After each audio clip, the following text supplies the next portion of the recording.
Hi, it's Kent here. Thanks for watching. Welcome along. If it's the first time you've been here, welcome. If you've been before, welcome back. My name's Kenton. The channel's Northumberland Art. I'm an artist in Northumberland and I paint landscapes like this one.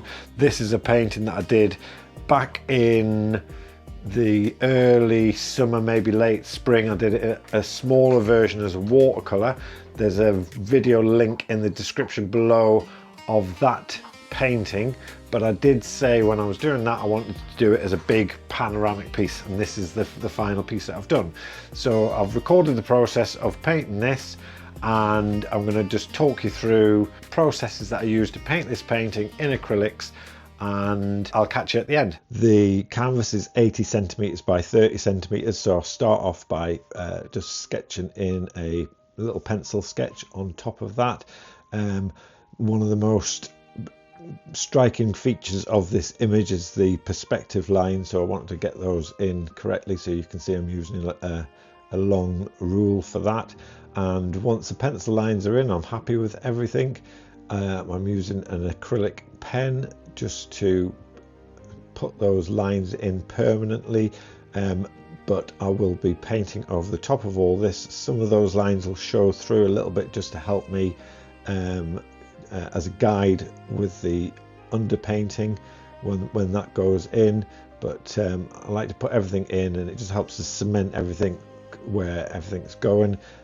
One thing that I have done completely incorrectly with this, the little pillbox on the left hand side, which looks like an abandoned cottage, it's actually a World War II pillbox, but I drew that in incorrectly, but I do correct that later on in the painting. So if you watch to the end, you can see that I correct that.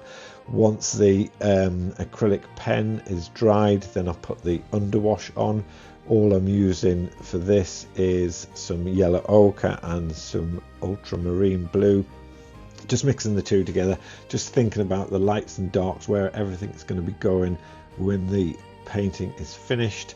So just using a little bit of dark on the left and keeping it nice and light on the right hand side. And the reason I like to use the yellow ochre is a little bit of that warmth does show through with the painting when it's finally finished.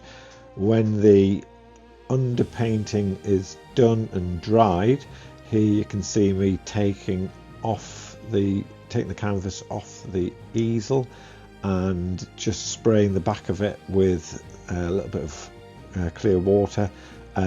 This only kind of works on canvases, because if you're painting on board you can't do that, but it's a great little technique for keeping the canvas wet when you're putting your sky in, because I want lots of blends in the sky. So acrylic paints are not like oils, they can dry if the temperature's warm enough, they can dry within sort of 5-10 minutes. So I wanted to extend that time, so that's how I achieved that. Now I'm putting in the sky, so working fairly quickly but not needing to rush things too much. I've just warmed up the white with a little bit of the yellow ochre, and then just start adding in some of the blue. And as I'm applying this, probably should have used a slightly bigger brush for this. Don't know why I used that one, it's only like a little 1/2 inch brush, something like that. So I've made it a little bit harder for myself to cover a big block of canvas. But yeah, I'm just putting all of these colours in. Bear in mind, I originally did this, I've done this a couple of times as a watercolor painting, a lot smaller, so I knew exactly where I was going with it. So I wanted to create a little bit of light around the pillbox, and as you can see there, I'm using a combination of either my fingers or a big clean flat brush just to blend those paints in.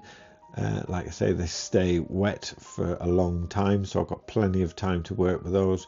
Once the first little pass is over, you can still see quite a lot of the underpainting showing through, so I go over the top of that with some more paint, and that finishes off the sky.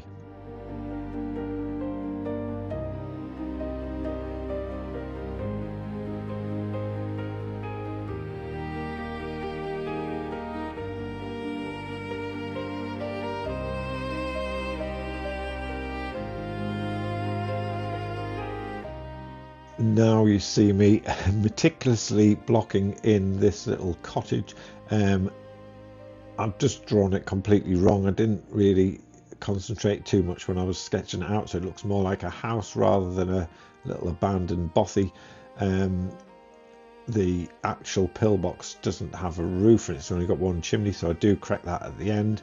And now I'm putting in the detail of the road, making it lighter at the end so it recedes into the distance, and using the brush in the direction of the road just to help create that feeling of perspective lines leading the eye into the painting.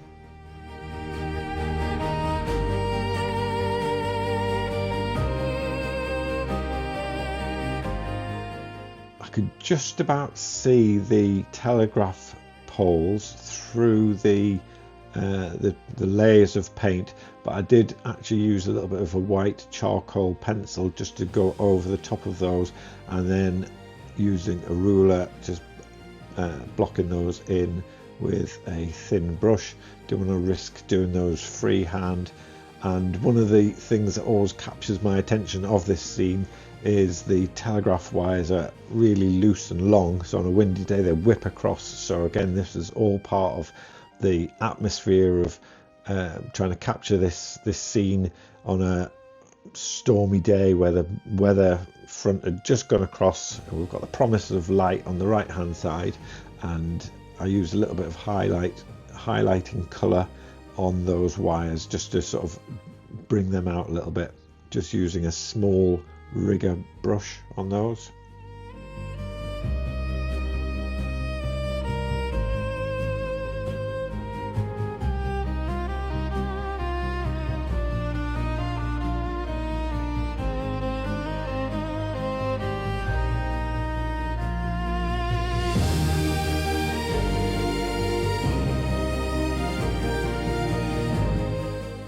So this is the point where I realised that I'd got the little cottage wrong, and I had to block that out. It's not always the easiest thing, but I still had all the colours mixed on the palette, so it was quite easy just to block that back in. And then I sketched the correct shape of the pillbox in using my original watercolour as the reference, and then started blocking that back in again.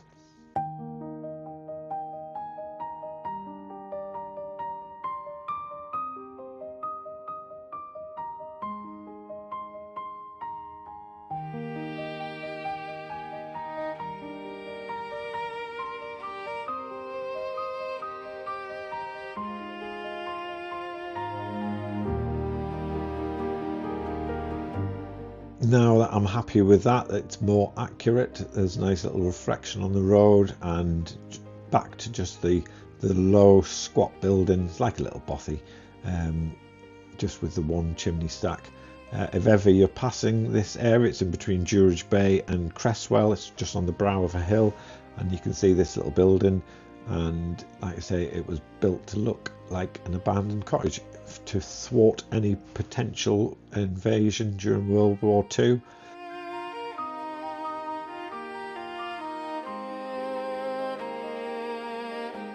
Now the sky and the midground is all in. I'll start putting some detail into the foreground.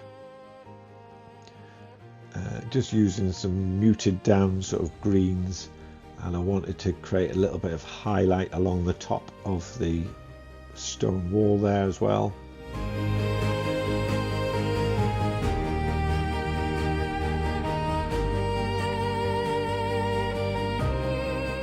So thanks for watching this through to the end.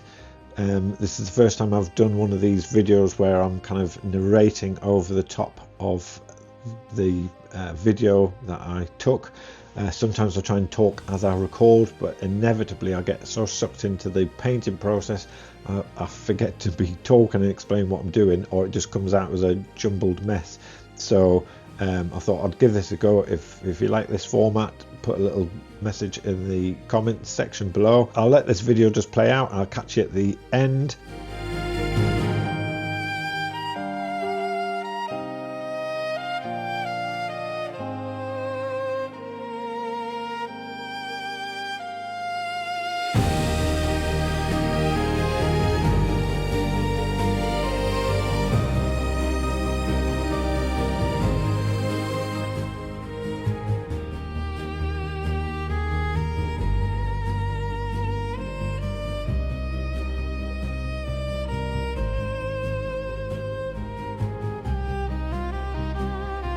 thanks for watching. I hope you enjoyed that. If you did enjoy watching this little paint along tutorial, it would really be great if you could give the video a thumbs up and subscribe to the channel. And until next time, we'll see you soon. Thanks for watching. Bye.